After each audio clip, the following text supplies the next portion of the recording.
Mm-hmm. Welcome to Sako and the Moon Horror Podcast, where we explore the darker corners of creativity and the people who build worlds inside them. Today we're joined by Jayson William Allen, the mind behind Hallowed Entertainment. From haunted attractions and horror comedy shorts to poetry, music, and independent filmmaking, Jayson's work lives at the intersection, at the spectacle of introspection. If you've ever wondered how haunt culture, art, and horror storytelling bleed into one another under the moonlight, this conversation is for you. Shut up! That theme song. While Jayson yells at dogs. Yeah, I can hear the dogs in the background. That's fine. I could eat it's fine. I can't fix that. No, listen, so if you ever see me in the chat during a Star Chamber, I am always praising live shows. I love live shows. I love doing live shows because weird shit happens. Things go wrong. And to me, that's more entertaining. I like when a show fucks up. As long as they can recover and they're not assholes about it. I always have to remember that Bernie is the star. So I can't take away. Yeah, but we don't have any questions for Bernie. I know, but I'm not showing her attention, man. She's mad. He's jealous girlfriend, dude. Yeah, that seems to check out. All right. If you're new to the channel, I am Sako Toomey, artist and author and a bunch of other things, but we'll just mention that I'm self-published 6 times over. I've been working on my craft for decades, and I'd like to share my skills with you guys. I am Dwan Elhern, more affectionately known as the Moon. I write stuff, I film stuff, and I talk to people. And I get that because I talked to this guy. This is the guy I film stuff with. Yay! Today on Sako and the Moon Horror Podcast, we step into the world of Jayson William Allen, the creative force behind Hallowed Entertainment. Hello. Hi, Jayson. Do you want to introduce yourself beyond my little blurb? You did really well. All right. Do not mistake this for humility. That's why we're friends. All right. I have a bunch of questions for you. Okay. And I would love to get into them. Are you ready for me? 100%. Let's do this. All right. Hallowed Entertainment seems to sit at the crossroads of film, performance, poetry, and haunt culture. When you founded it, what problem or creative hunger were you trying to solve for yourself? Yes. It's a funny story how I found it. So Hallowed Hills itself was a place that I came up with in my mind. And I wrote an anthology that took place in this town. And my engineer and producer, John Mattingly from American Recording Company, I would always talk it over with him. We were involved in doing audio for film. Mm-hmm. And one day, years and years went by, and he was really the only person that cared to listen to my ideas. And then I went into the studio, and there sat thousands upon thousands of dollars of video gear. Yeah, like from any gimbal to the top of line camera, lenses, all that stuff. And he wanted to be a cinematographer. That was the next venture in what we do. And that's really how the company itself came about. And I knew that Dwan was a writer and he wanted to get into writing film. So brought him on board, and collectively, along with my girlfriend who's into special effects, makeup and all that stuff, decided to do screenshots just as a test run. It got 10,000 views in like a week. And we were like, all right.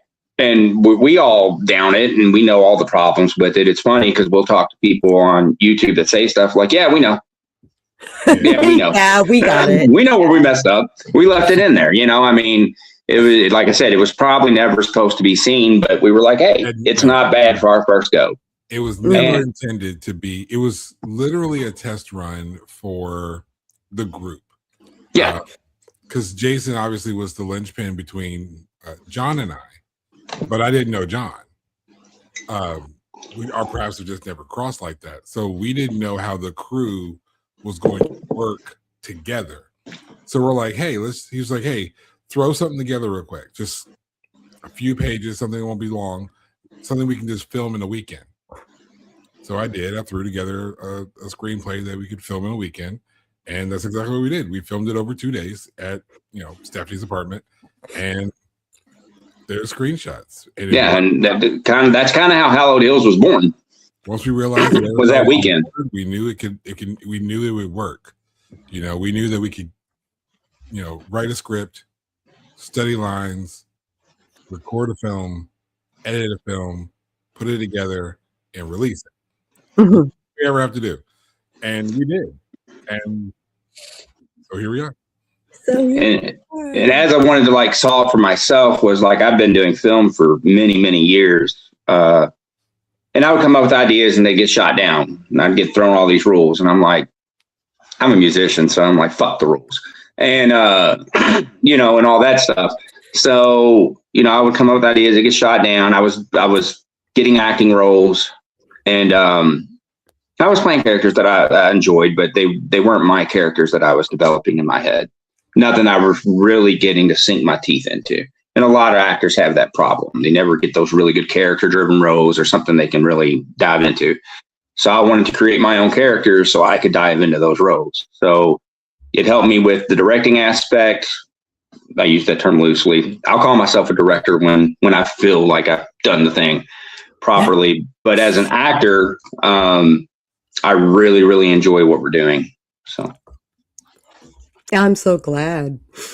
Malice Manor Cribs blends horror, comedy, and haunt aesthetics in a very specific way. What drew you to parody a storytelling tool? Hold on, let me try that again. What drew you to parody as a storytelling tool, especially within the horror space? Horror parodies just really sell. But how that one came about was a good friend of mine. He used to actually manage my music career. He was a haunt guy. And over the years, I had talked to him about it. And I knew he worked at different haunts in town. Him and his wife, when they got married, they had a dream and they wanted their own haunt. And so a couple years, we hadn't really hung out or nothing like that. And he hit me up. He was like, come by, man. I'll walk around the haunt. And he was walking me around the haunt and he was telling me the story and all of what they've done together, because it was just them two that built it. And I'm sitting there watching him smile and talk with so much passion that I was like, what if we turned the characters and made them real life? And now those characters, their characters, are part of the Hallowed Hills lore. And so I was able to adjust them. And Cribs was a way to introduce that as Malice Manor being someplace in Hallowed Hills. And it was really based around their love story. We have a documentary that we're editing right now called Haunted Behind the Scare about him and his wife. Full feature documentary. We spent 2 months filming it. Yeah. We would walk through the haunt every night, get in the B-row, and then we did a bunch of interviews, of course, with the documentary. But my main thing that I absolutely loved was taking him and Amanda, following them around the haunt, and then telling their love story, the story of building it, how they've incorporated their some of the different things in there from their wedding.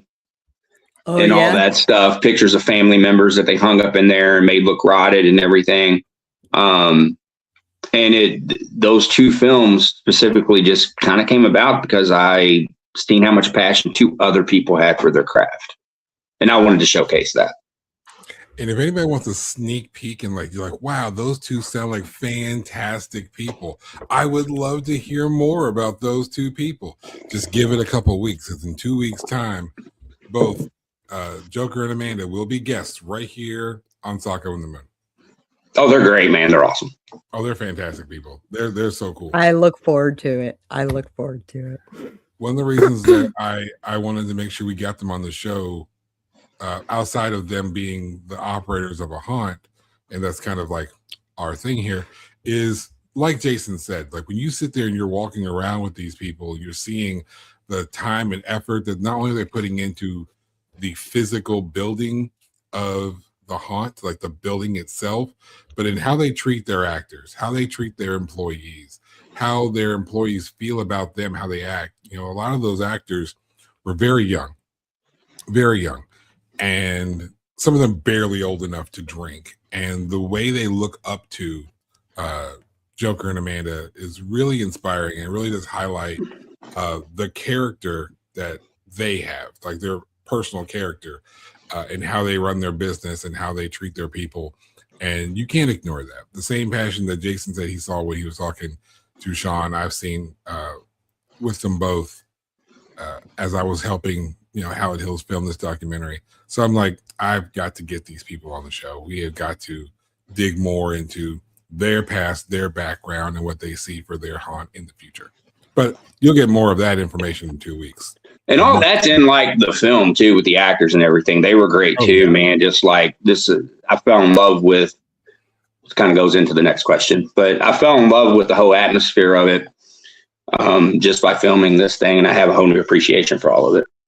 Yeah. So this is definitely the time that you want to go ahead and like this video, hit the subscribe button, and to hit that notification bell so that in 2 weeks when they show up on this episode, on the show, then you're going to not miss the episode. We're going to let you know. YouTube will probably tell you when the episode goes live, and you want to make sure you're here for that.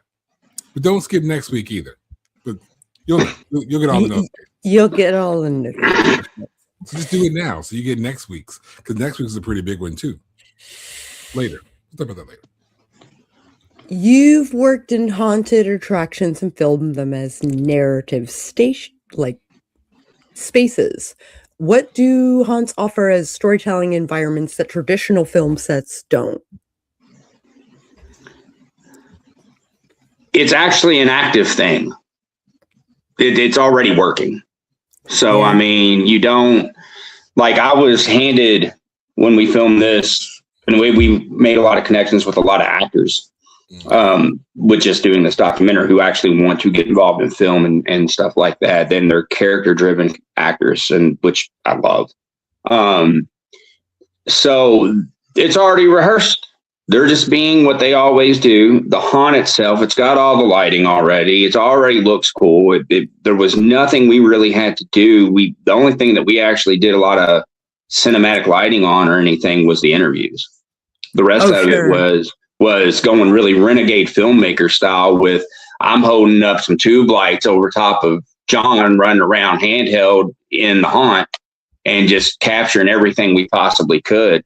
And the decor, it's like when especially with like how Joker and Amanda are, they pay no attention. They detail, every little thing. There's foreshadowing in the background for other rooms and all that stuff.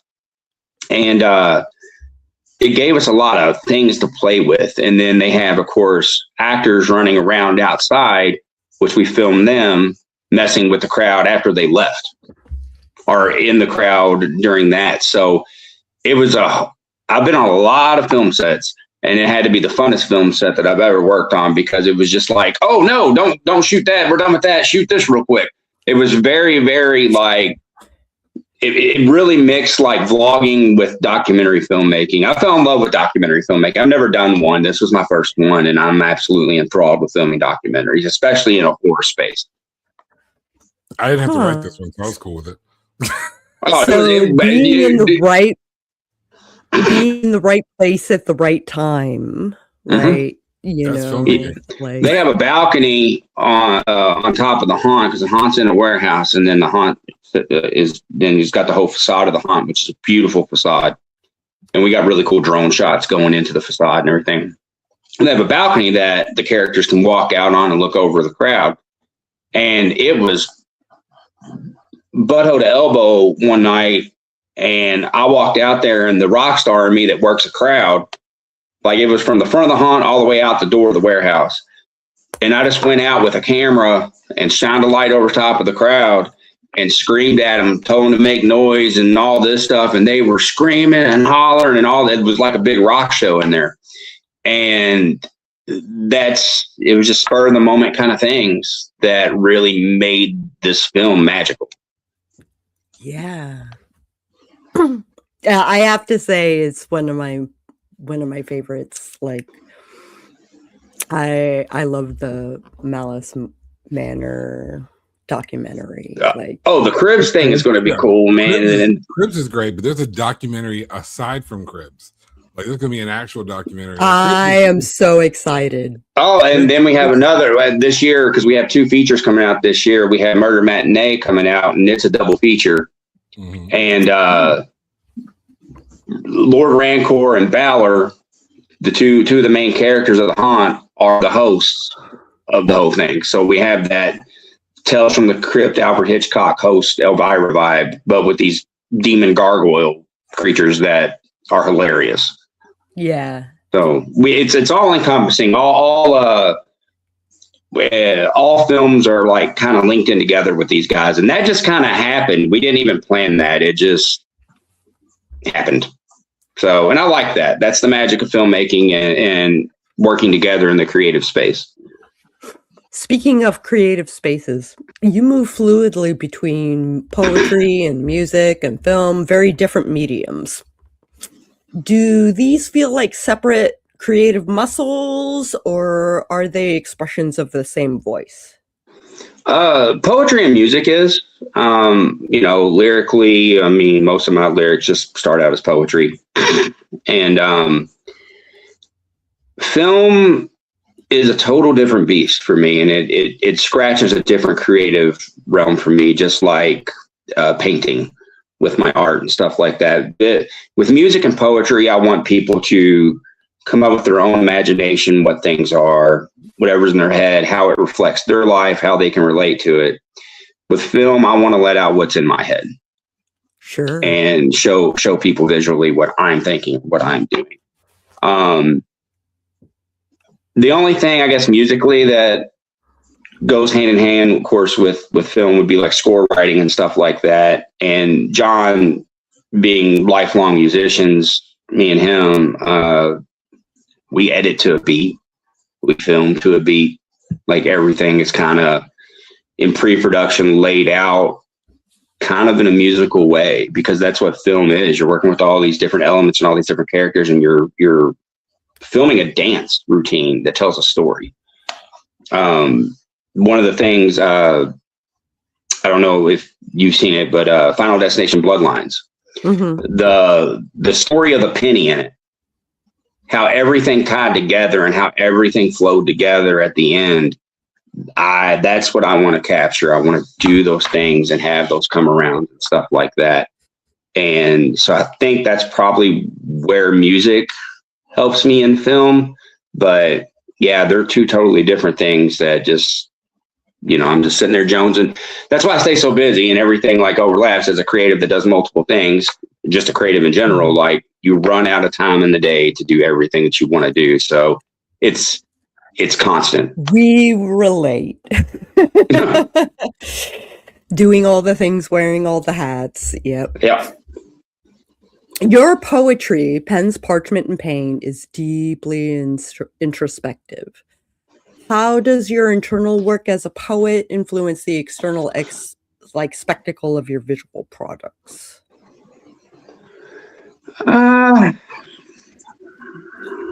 Do they mix, or is it just the musicality in the video? I would say it's the musicality. Mm-hmm. Ooh, Pins Parch, yeah. That was one of my greatest achievements. Honestly, that was influenced by people like you, Sako, like to have me release a book, because I never thought about releasing always in the poetry book until I started going to Imaginarium and seeing like what really intrigued me by it is I'm a physical media collector. And I'm like, one of the greatest forms of physical media is books still. You know, DVDs kind of died out, CDs have died out, but literary people want a physical copy of things, and I absolutely love that. But as for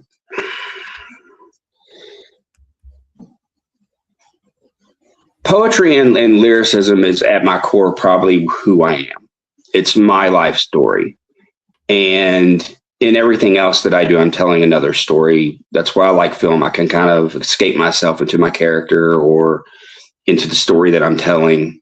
I do like put things from my personal life into stories and stuff, but as it comes to like the poetic aspect and the music and stuff, that's deeply, fully emotional. And with film and art, it's kind of just what I enjoy. Like I love to paint. I love to paint. And it's the one thing that, because I've done commission work for books, I'll never do it again. I've had authors ask me, like a book cover aspect. I was like, if you like one of my pieces, you want to use it as a book, credit me, take it. Like I am keeping one part of my creative life for me. I can do it.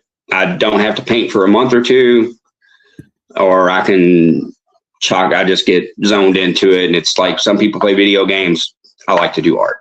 And that's just something therapeutic for me that I'm keeping. And I'll put it out there for people to buy if they like it and stuff. But I wanted something that it doesn't feel like a job. And everything else in my creative world is a job. Yeah, enjoy what you do and you'll never work a day in your life or something. Yeah, something like that. Yeah, somebody spoke too soon because it's a lot of work. It is a lot of work. It's a lot of stressful work. If you do a job doing something you love, you'll never have to work a day in your life. Mm-hmm. Yeah, sure. Sure. What? Yeah, right. Well, yeah. It's not work, but I agree. It always feels like work. Right? It's a job. Like work. Podcasting feels like work, but I love doing all of it. So. All right. If you enjoy your job, that's fine. It's still work. Still work. Still work. It still sucks sometimes. Yeah, hold a boom mic for about 3 or 4 hours and tell me that ain't work. As an independent creator, you wear a lot of hats. What's the hardest part of sustaining creativity while also running a production company? The people around me. I took a lot of green people in with the film aspect that didn't really know anything about it, and they have ran with it. They're eager to learn things.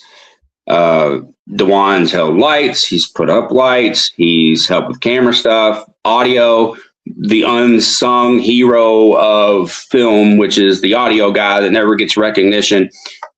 The director's name should never be first. It always needs to be the audio guy.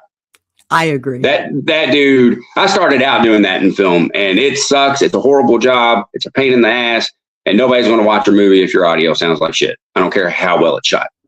Yeah. So, I mean, the audio guy, and and me being a film nerd, I can't name you one on location audio guy in film. That's sad to me. But because that man needs a round of, they need an Oscar for just the on location man who held the boom pole. That's the best. That dude needs an Oscar. Yeah, it's so as important as the cinematography, and they do more work than anybody, and nothing, just crickets. I wasn't even the main dude to do it. I mean, in screenshots I was, but like when we were doing and working on part of Murder Matinee, shout out to Parker. I mean, sure, he might fuck in your bathroom, but he's going to hold a boom mic for a few hours and not complain about it. Yeah, bringing Thomas Moore in for the Murder Matinee feature and stuff has been great. He brought this kid along named Parker. And this kid was gung-ho, wanted to do everything. And then we found out that he was a good actor. Now I've got him in this next film that we're shooting next month. And like having Natalie on board to act was great.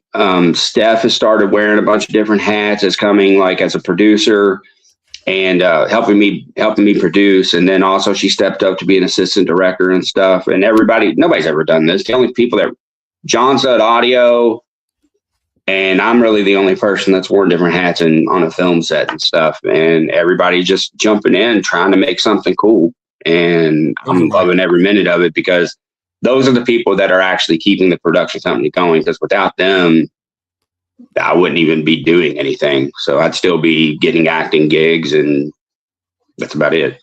And if you're curious on Stephanie's point of view of this whole thing, wait a little while longer. Because we're also going to have Stephanie Lanham, an interview with her later on this month. Again, don't ask her anything about me, and anything she says about me is probably a lie. I'm really a good guy.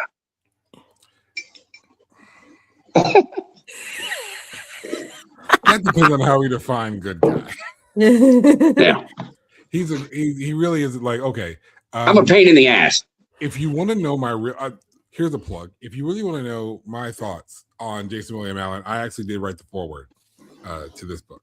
Oh, yep. The book is dark.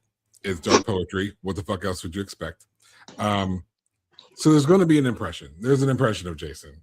He's a prima donna on set, but he is a good guy. And that's what that foreword is. You should buy a copy of the book so you can read that foreword so you can really get the idea of it. I think it's still available on Amazon, right? Yeah, but literary wise, like poetry wise, my biggest influences are Edgar Allan Poe and Lewis Carroll. Natural. And that would be. And I blend all that together because I like to talk on riddles and rhymes and make people think. No, yeah, he's a good guy. But again, we're going to hear from Stephanie, not necessarily about Jayson. I'm sure he'll come up, though. But Stephanie will be on the show later on this month. So again, hit the like, hit the subscribe, hit that notification bell so that when the episodes air, you're going to be one step ahead of everybody else. yeah. Yeah. See, I told you, I've been practicing plugging. I've been practicing this shit for a while. Now I get to actually use it. Horror often gets dismissed as just entertainment, yet your work suggests intentional, emotional, and psychological depth. What do you think horror does best as an art form? It wraps up real things in a good, entertaining aspect. Also, fear is an emotion. Mm-hmm. That it's no different than people that want to skydive or ride roller coasters and do all that stuff. You know, it's still the thrill of the film is what I call it. And in horror, and I always go into a couple of different ones where it always gets just dismissed as a gore fest or stupid films or something like that. A Nightmare on Elm Street. I did this at a panel last year. And I was like, does anybody know what Nightmare on Elm Street is about? Mind you, I was on a panel with some people that were more into like elevated psychological horror, which I'm into that stuff too, but also like the gory fun stuff too. And I asked out to the crowd, I was like, does anybody in here know what a Nightmare on Elm Street is actually about? And somebody busted out, the parents killed this guy and they burnt him alive and he came back and tormented people in their dreams. And I looked at him and I was like, wrong. It's about the death of the American dream.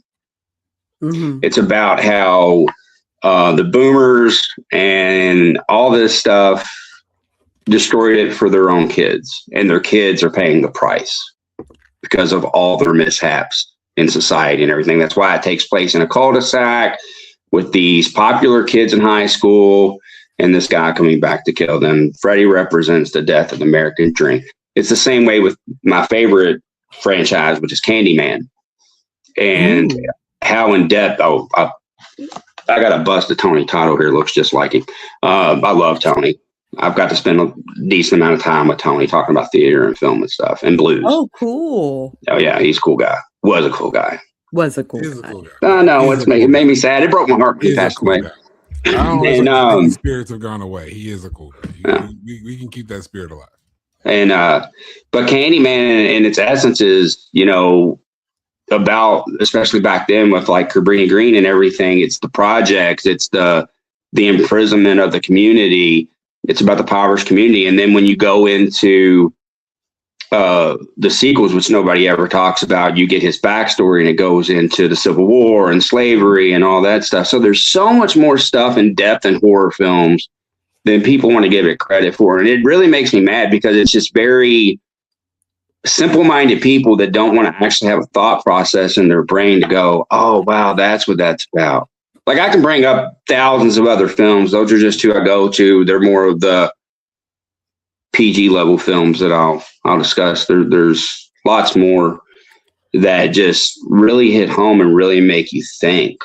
But then in the entertainment aspect, it's an adrenaline rush. It's a ride. It psychological horror gets you into your feels, and you're like, well, what if? Oh, wow, that happened. You know, this was a traumatic experience. And some of those are traumatic experiences for real people, and they cover that and raise awareness that this kind of stuff goes on in the world.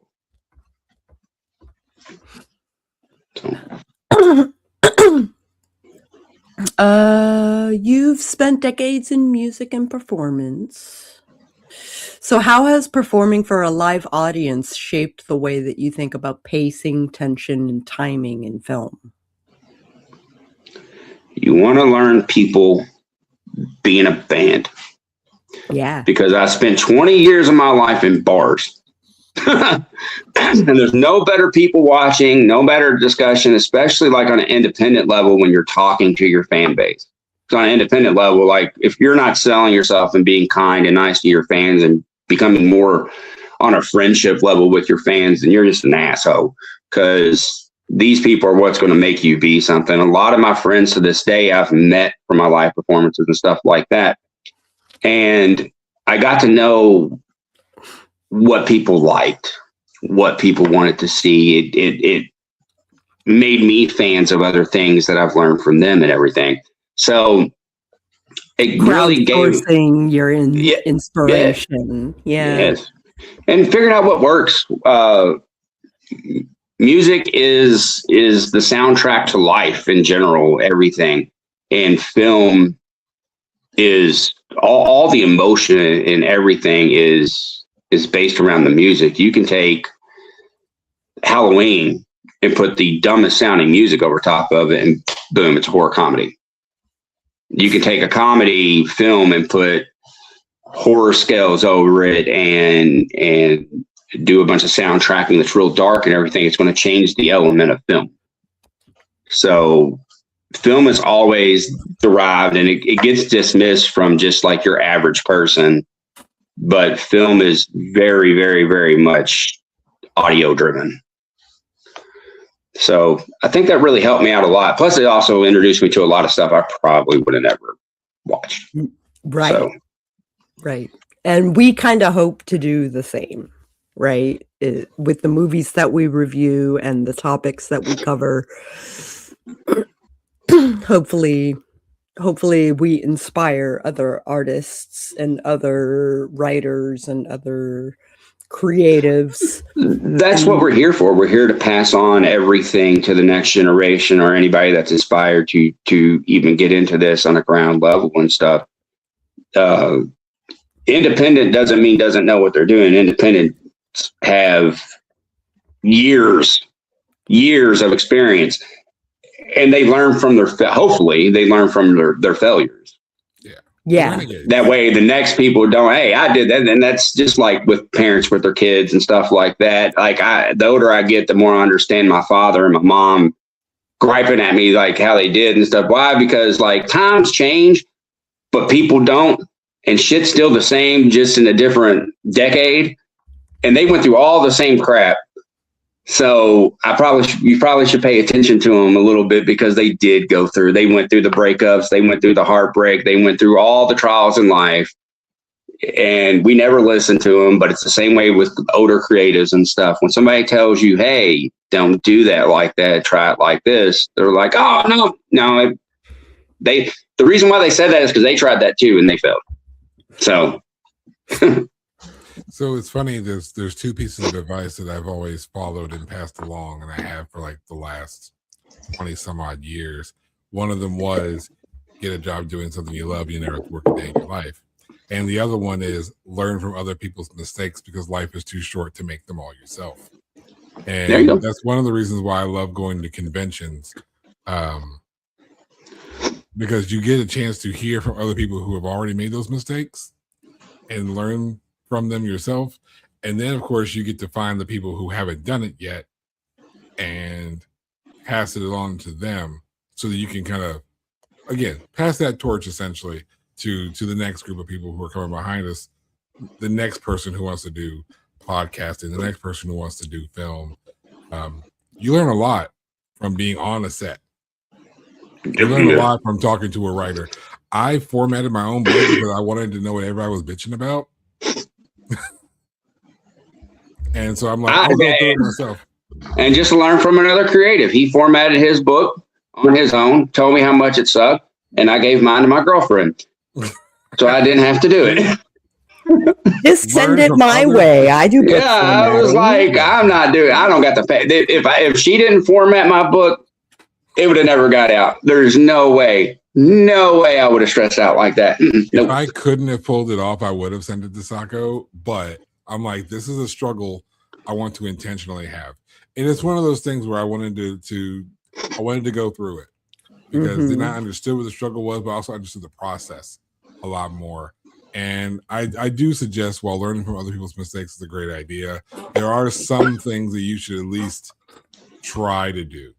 And especially as the way we do things as independents change, not to start that AI conversation, because me and Jayson have literally, we've talked literally hours on AI stuff.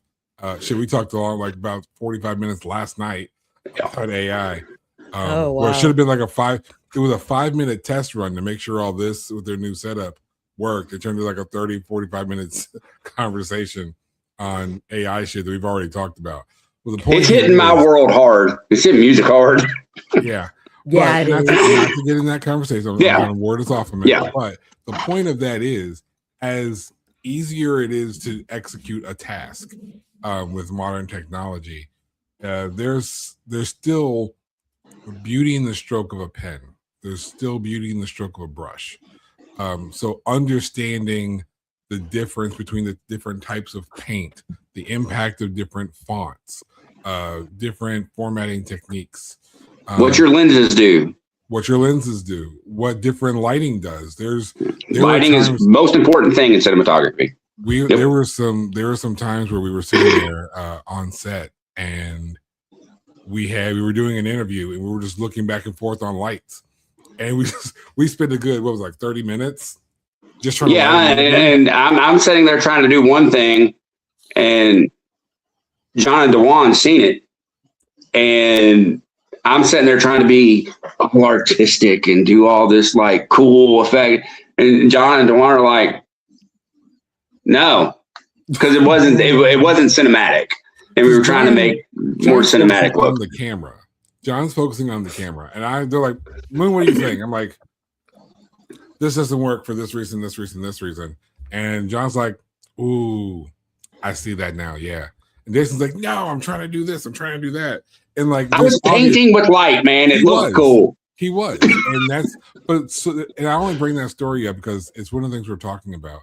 It was such an important lesson for us in the three of us working together in this role. We're all basically directing, we're all basically producing, we're all basically doing all the things. But one of the important things is, there's a time where you can do exactly what you pictured. It still might not work. Oh yeah, 100%. Even comes to graphic design. I'm sure Sako can relate.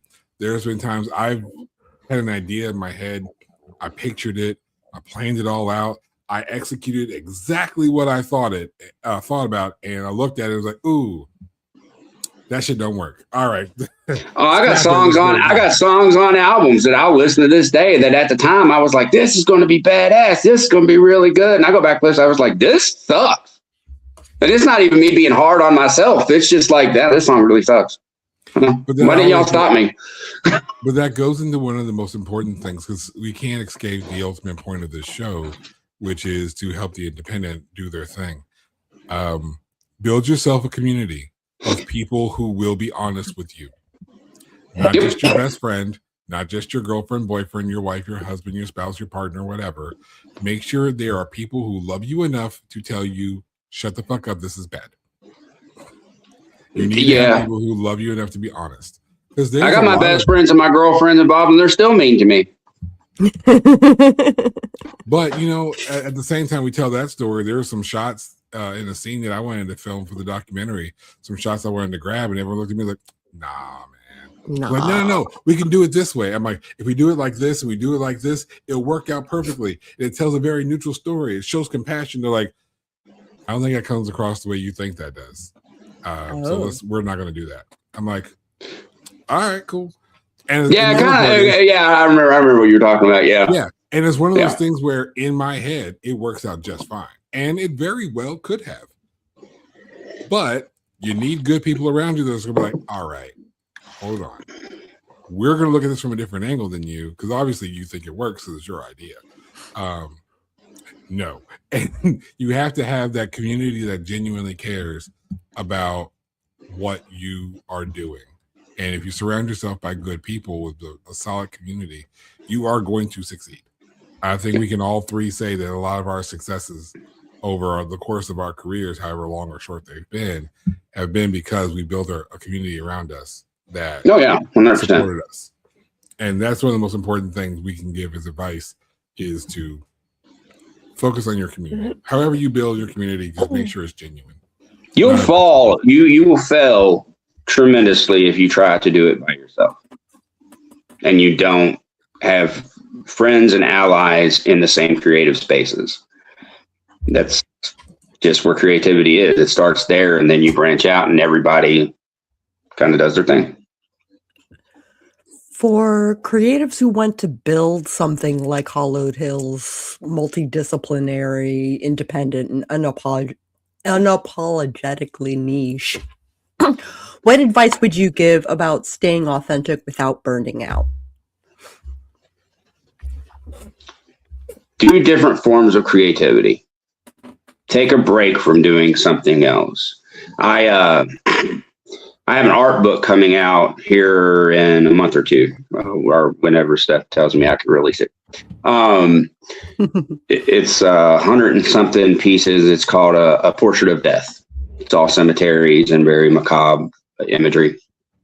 And I dive into my art whenever I feel still. I will play my guitar or something like that. I have a lot of different outlets for a lot of different things.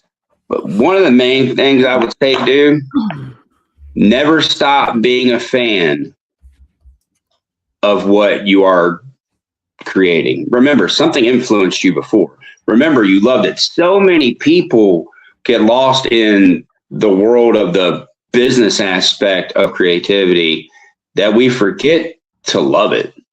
We forget what it was like when we did our first book, or we wrote our first story, or wrote our first song, did our short film with our friends, and how great it was, and the joy that you got. And that the business will suck the joy out of every bit of your passion, and it will kill your soul.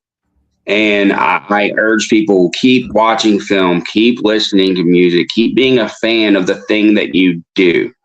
Be your own fan. Wear your own shirt. Most people are like, fans that wear their own shirt are lame and all that. I bought those shirts. Whatever. I bought those shirts. I paid for them. They're my shirts every day. Oh, I know. I mean, I will wear my own merch all day long. I'm wearing the Haunts merch now. Like, they're my friends. I'm supporting them, and stuff like that. Like, be a fan. Be a fan of what you do. There is nothing wrong with being your biggest fan. You should be your biggest fan. You should love your stuff more than anyone out there loves your stuff. You should enjoy every minute of being a creative and be passionate about it and go forward. And that will help you keep the creative juice going. And that'll keep the excitement going in your life to be able to create. And that's what helps me a lot, because I get all the ego thing and everybody with the diva stuff and all that, and everybody joking. They're true. It's true. But I'm a fan of what I do. I am happy that I get to do what I do. And it's stressful. It pisses me off. It's depressing. It's angry, blah, blah, blah, all the things. But at the end of the day, like, I am my biggest fan. I'm writing music that I want to listen to. I'm doing films that I want to watch. I'm painting things that I want to hang on my wall. And if everybody else likes it, yeah, if everybody else likes it, great. If not, I got some cool shit. Yeah. I did a thing. All right. I have 5 rapid fire questions that I did not send you. Oh. And I'm just going to whip through these questions and you're killing me. Okay. The top of the answer at the top of your head, and we're just going to swing right through them. Okay, haunted house or cursed film set? Which would you rather be trapped in overnight? Cursed film set. Nice. What's scarier, an empty theater, an empty haunt, or an audience that doesn't react? Audience that doesn't react. If one of your creations became actually haunted, which medium would worry you the most? The film, the poetry, or the music? Film. What's your creative tell? The thing that you well can spot and say, that's a Jayson Allen choice. Repeat the question. If one of your creations became hold on. What's your creative tell? The thing who know you well, the thing people who know you well can spot and say, yeah, that's a Jayson Allen choice. Like a creative signature. Film. The tell would be, it's probably stupid. There's some stupid ass comedy thing. Like, yeah, definitely that would be the tell. Like, that was just dumb. Jace came up with that, didn't he? Yep. You're forced to delete 2 forms from your life forever. Music, poetry, or film. Which survives and why? I don't survive without any of them. Ooh. Like, so all of them would go, because you can't take it away. It's who I am. No, it's who I am. It's not what I do. Mm-hmm. So, do you have anything that you would like to promo? We did. With us? We got movies coming out. I got a book on Amazon. You can go to JWA TV on YouTube and see the music videos. Music will be released on all streaming platforms this year. Everybody's been griping to me about doing. Art book coming out, and it will be on Amazon too, probably in February. And yeah, that's about it. I got a movie recommendation. Go watch Bubba the Redneck Werewolf. Bubba the Redneck Werewolf. This was some dumb shit. I've been on a beef flick rodeo lately. And yeah, I love Bubba the Redneck Werewolf. Redneck Werewolf. Oh, it's hilarious. You've had me watch some dumb shit. Screenshots was inspired by dumb shit. Our first film we did together was inspired by The Farm, and there's so many questions we still have. We still have questions about that movie. Never answered. That movie influenced me so much that I bought the hard copy. And it's bad. It's terrible. It's an absolutely terrible movie. Is it on streaming? It's streaming somewhere. It actually has done a lot. Yeah. Another one real good one. I've been on DeJuan's ass. I've been on DeJuan's ass about watching Psycho Gore, man. Like, if you were a fan of the Power Rangers growing up, this dude that directed this film had to be a Power Ranger nerd, because it's just like watching the horror version of Power Rangers. It's beautifully done. It's a great film. Yeah. All right. So you've mentioned 3 different movies. Which one did you just find on Tubi, Sako? Bubba the Redneck Werewolf. And it's on Tubi? It's on Tubi. Tubi. When am I getting sponsored? Tubi. I know. Oh, everything bad is on Tubi. Every fucking movie we reviewed, good, bad, or otherwise, is on Good, Tubi. bad, or otherwise, yeah. When do we get to say that this show is sponsored by Tubi? When do we get to say that, Tubi? Come on, Tubi. Probably when Hallowed Hills gets a distribution deal to Tubi. Hey, Tubi, which we will. We're looking for a distribution deal on Hallowed Hills for Murder Matinee and every subsequent movie that we do after that. We'll re-release screenshots. It's like 13 minutes long. That's fine. It won't take long. You can watch that. It'll be a bonus feature. That's when you got. Now I'm forcing people to buy hard copies. Oh, we're going to have more. All those shorts are going to be bonus featured. Like, you want to see that here? We had CDs are starting to make a comeback. Records are still a thing.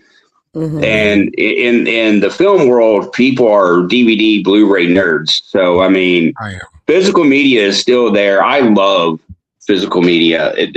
I knew we were doomed whenever I downloaded my first song. I'm gonna probably buy Smile 2 like today. Beautiful film. It's lovely. I watched it again last night. Beautiful film. Oh, did you? You seen it? I've seen it before, but I watched it again last night because one of the songs from Riley Sky or Sky Riley, one of her songs just been stuck in my head for like a week. Oh, we finally watched Sinners, man. Oh, such a great movie. Such a great movie. It ended and I watched it again the same night. Like, I'm watching that again. Plus, it's got Buddy Guy in it, and he's my favorite blues musician ever. So I was like, when he showed up at the end, I was like, yeah. Like, I was hooping and hollering and shit. I was like, the fact that he's got such a great legendary film credit now, along with his repertoire. Like, I was lucky enough to see him and B.B. King play live together, and it was amazing. So seeing him actually hit the big screen like that and stuff was just a chef's kiss to his life. It was such a good movie. We reviewed it, like 2 weeks ago? Mm-hmm. Yeah, we reviewed that movie like 2 weeks ago. Obviously a 4-star movie. It's such a... I'd almost dare to say it's such a perfect vampire movie. It is. Rimmick it's one of the best that came out in a long time. Rimmick is probably my favorite vampire now. Yeah. That goes back to one of those films that has way more to say than just like an entertainment aspect. It covered so much history. And it not only covered the history of like segregation and all that stuff, but it covered the history of the blues. And so you got a bunch of different like storytelling takes that are going on in the film. So, and I mean, the history of the Irish was actually thrown in there and stuff. So, I mean, you know, they did such a great, that's what makes me mad about people in horror. That's just like, oh, it's a vampire movie. No, that wasn't a vampire movie. That was almost like The Walking Dead was. Like, Walking Dead wasn't a zombie show. It was a drama. It had zombies in it. Human commentary. That movie, I've said it 1,000 times. The Walking Dead, the zombies were a catalyst. Mm-hmm. It was a reflection of when society breaks down and you don't have that structure or rules around you anymore, what are people really like? What do people really do when their backs are literally against the wall? How will they act? You know, the sanctity of children don't mean shit when you're staring at the flowers, little girl. Just stare at the flowers. It was an apocalyptic show, and it just so happened that the apocalypse thing was zombies, and they were secondary to what was really going on. I mean, and there's a lot of horror like that. You got to just pay attention and get past the blood, guts, and gore. You know, all the things that I like. Because I love it's an art form, man. Like when you see like some really, really good special effects, like actual practical effects done, you're just like, how? Like, how was that done? Sako talked about how much she loves studio blood. Like, she loves blood. I'm the blood expert. Oh, blood is awesome. We make it all the time in this house. I would love to talk recipes with you. That's Steph.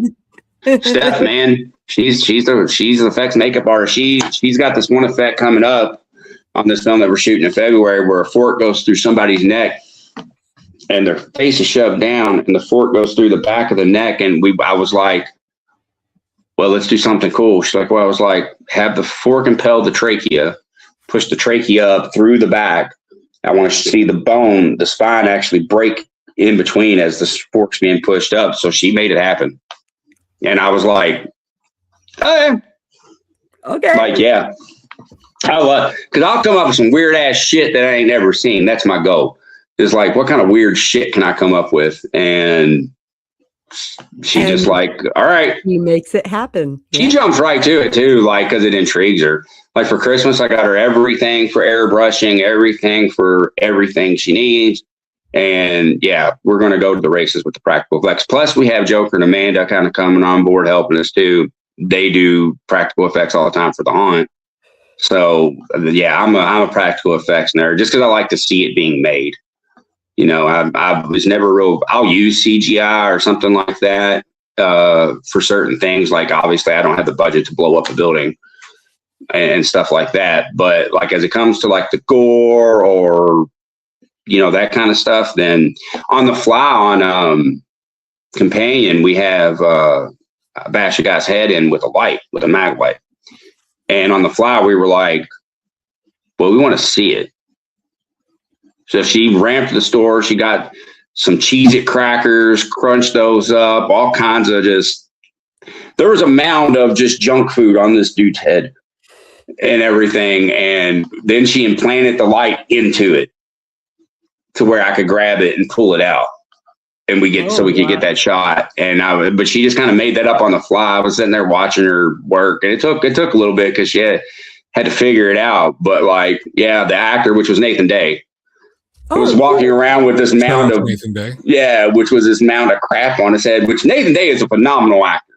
Yeah, like I am so happy I got to work with him. Like I didn't know what to expect, and then he got there and sewed the role. Was awesome. I got to do a fight scene with him, and we got a really good fight scene. Went through a cake. I forgot which one of you two. I went through. He threw me in through the cake, and then he kneed me in my balls.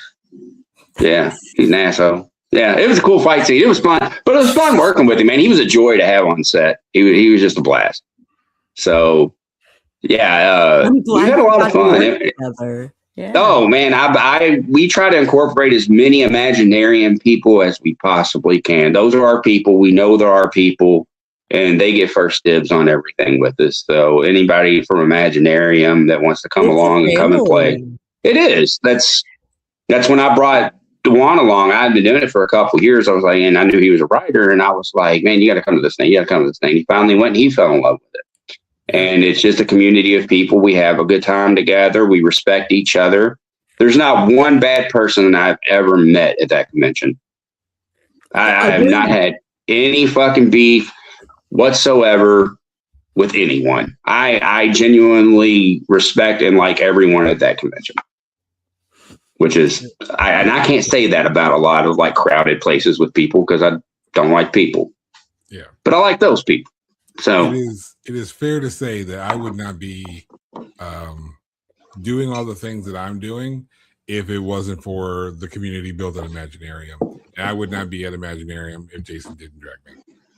It goes back to having a community of people around you. Everybody at Imaginarium is supportive of what everybody else is doing. Like there's this, you have your pockets of like groups, and then every pocket of group hangs out with the other pockets of group, and everybody's just accepting together.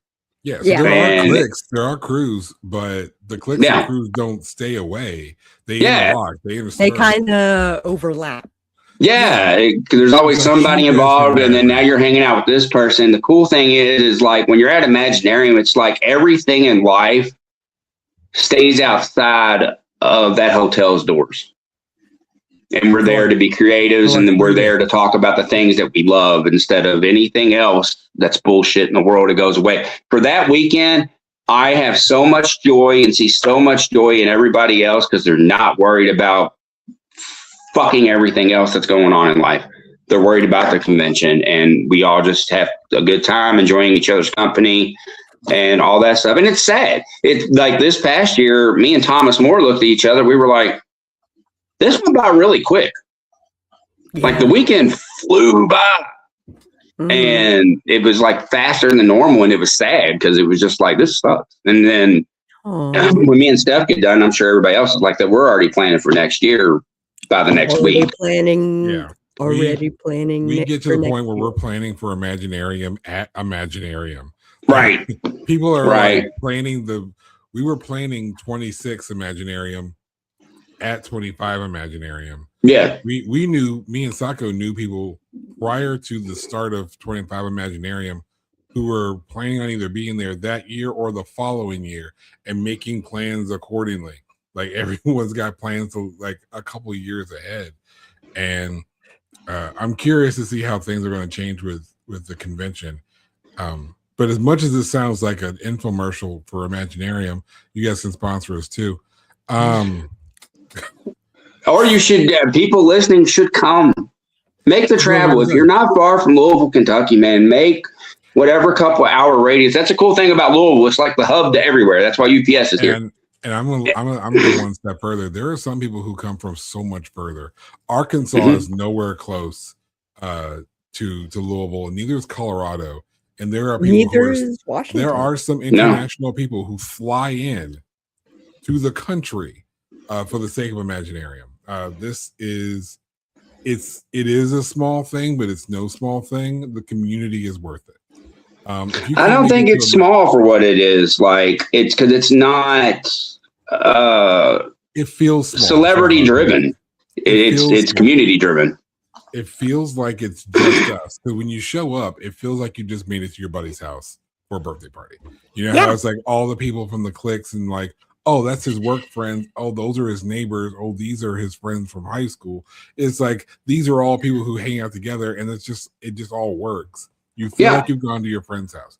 But the point I want to make is, even if you don't make it to Imaginarium, which you absolutely should, because I'll be there. I mean, they will too, but I'll be there. So you guys should just show up for that reason alone. If it's not Imaginarium, make it whatever community thing you got near you. There are plenty of other cons. Sako goes to plenty. If it's Balticon, if it's not RavenCon, Balticon, thisacon, thatacon, I'm at all the horror cons. Yeah, if it's not Horror Fest or Scare Fest, if it's Scare Fest, Horror Hound, Days of the Dead, all those. If it's not those, build one. Yeah. If it's 10 people at first, it's 10 people at first. There's an organization here, has nothing to do with horror. There's a group of people here in Louisville called the Bourbon Brotherhood.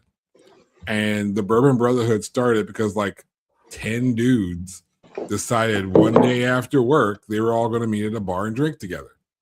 I like these dudes. The organization has been around for I think almost 10 years now, and they have these partnerships with distilleries. They do all these different things now. That's how an organization starts. It's just a bunch of people with the same idea to just do stuff. This podcast was two people who were talking on Discord who thought, hey, these conversations are cool. Let's broadcast them. Our production company is like a bunch of guys who got together. It's like, hey, you want to make movies? Let's go fucking do it. Yeah. All right, cool. So everything that we've talked about today, everything that we've gotten involved with starts with a couple of people who are like, hey, I got an idea. What are you doing? Yeah. And it starts there. And that is where community is built. That's where empires are built from those things. Chosen family is the perfect way of saying it. If you're not going to be at Imaginarium with the chosen family that we have, build your own. Build a community. And get out. Yeah, and a lot of that starts with like get out and support. Like if you're a musician, get out and support local music. Yes. Don't stay in your basement. Support local music. Support independent film, local film, all that stuff. Get involved in that. Almost everywhere's got a 48-hour film competition. Go support people that are doing, whatever premiere at whatever local theater. Go to local art galleries. Cool, big art galleries are cool. I love those too. But go to local art galleries, see local artists. You'd be surprised of how much more it is important to like an artist, like a painter, for you to appreciate their art. You don't have to buy it. But for them to actually do a gallery opening or something like that and actually have people show up and be interested in their art. But that's how you have some snacks and that's how you build connections and stuff like that. Go to your local bars, go to your local clubs, see live music, see people. What happens when you just show up. Yep. Whether the event is $5 or free or it's $10, if you got the extra, like just show up. Sure, hitting like is helpful. Sharing things online is helpful, but when you're, and I'm sure Sako can attest to this next point. She did an art gallery here recently, and about a year ago. And Jayson's done live music. He's done shows. Yesterday I shot a band photography, and just showing up for an artist to go out into a gallery and see a bunch of people just looking. They don't have to buy anything. They showed up. The band doesn't have to sell a single t-shirt. Buy a t-shirt. They don't have to sell a single CD or sticker. Buy the t-shirts, buy the CDs, buy the stickers. But you showed up, and that will mean more than anything else, because having people to play in front of is more important than selling merch for a band. Yeah. 10,000%. Because everything comes back to wrestling. Wrestlers will perform in an empty room. They will perform in just a ring with 5 people, but those 5 people will mean the world to them, and the attention given to those 5 people, it will be a life-changing experience for those 5 people. Make that 5 people 25 people. Support your local artist. Support your local venue of art. Everyone's got a small theater. There's a local bar somewhere in either your town or nearby town. And I'm way past runtime, but these are important messages. Like this is what fuels the independent. Someone, I make art for me. Sako makes art for her, for herself. Jayson makes art for himself. But when someone says, "Hey, man, that was cool," like that, there isn't a better feeling. Not at all. And I had a conversation with somebody, and they wrote in some other fantasy genre, and I ran into him a year later. He's like, "Hearing you talk, reading your book, inspired me to get into horror. Very little outside of an accomplishment of my children. I'm tearing up now thinking about it. Very little will mean more to me than that. The idea that my sheer presence, something I shared with someone that means something to me, touched another person, that's, you can't talk about that. There's no words for that. Let that be the inspiration to not only go out to be inspired. You'll never know what you may encounter when you go out and just enter the world and see shit. But the importance of going out into the world yourself as a creative. Who cares if you're famous or if you ever get famous, or people won't care about what weird thing you do as art? You won't know that until you go. So get the fuck out the house, get out of your studio, and get out into the people, build a community. You have no idea whose life you may touch. Create a thing, create the thing, you might just save a life. You never know that, because there have been people, he hasn't talked about it, but I'll say it. There have been people who have been, brought down, we'll just say brought down from the ledge listening to Jayson's music. Yeah, nothing competes with that. That's literally what's kept me going with that. Like those conversations with those people, I'm just like, so you never here's everything, take all my stuff. Take all my stuff. And the importance of that story, the importance of all that, and then I'll give it to Sako to close after we give the socials and whatnot. The importance of that story shows that by him putting out art, someone's life was touched. By sharing that story, his life was touched. So you have to go out and support local, because you never know what's going to come from that.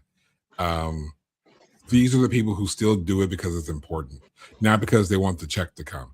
I make a lot of jokes about the check. It's kind of like my running gag now. But I have been writing 1,001 things that I'm never going to get paid for, and I don't intend to. And it's perfectly fine. I do it for me. But get out, do the things, and Get out, do the things, and be present, because you never know who your art might touch or what inspiration you may get or the stories you may hear from others. So yeah, it's so important to get out, community or not, figure it out, find it out. Contact the show, Sako and the Moon Podcast at gmail.com. You need help figuring something out? Let us know. We'll direct you in the right direction. We'll do the research for you if we have to. I will. I'm not going to volunteer, Sako. Yes, I will. I'll do. We'll do the research for you.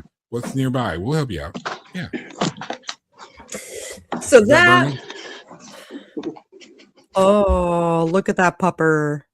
I just wanted to make sure I showed my wiener on your show. You've been waiting for that moment. Yeah, I have. Happy puppy. That's my baby, ain't it? Yeah. Yeah. That was Jayson William Allen of Hallowed Hills Entertainment, a creator who builds worlds where horror, comedy, and art collide.